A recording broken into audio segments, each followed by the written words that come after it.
الحمد لوليه والصلاة على نبيه. فالوزن والعدل والفضل والنظم والعزم بالجزم بوحدته بكبريائه بسلطان وبإعلان وبإتقان وبإيمان وبيان في فرقان. وحده لا شريك له وحده بوحدة موحدا بوحدة موحدا بوحدة وحيدا وأحدا بلا مدد وجدد ونصب ووصف في الكمال.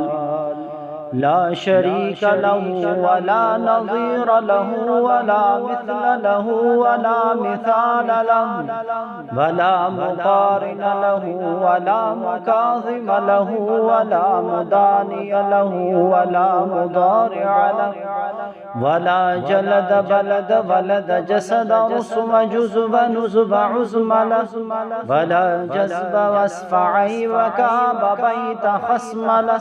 ثم نشهد أن لا إله إلا الله وحده لا شريك له من يشرك في ذاته وصفاته وعاداته وآياته فعليه الخسران والوبال.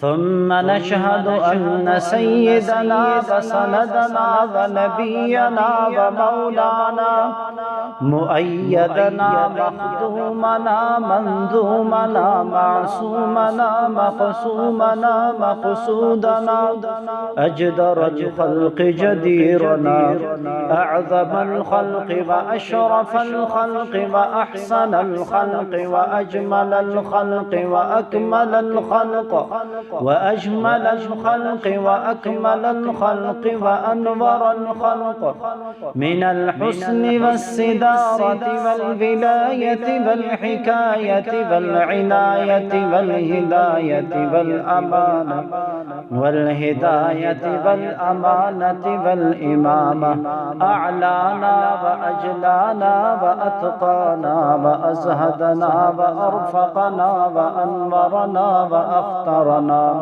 أحمر أنور أجدر أطفل أوثق أنور أجمل أكمل له. ثم نشهد أن حبيب ربنا وصمدنا محبوب جدلنا ونزلنا إيماننا مبين فرقاننا هادي سبيلنا رونق جدراننا هو جذوة عدوة نظمة قدوة رتبة نسمة حسنة وبدلائله القاهرة الغالبة الظاهرة الباطنة سعد إلى سدرة المنتهى في ليلة المعراج كشف الدجى ثم دنا ثم دنا ثم دنا فتدلى فكان قاب قوسين أو أدنى.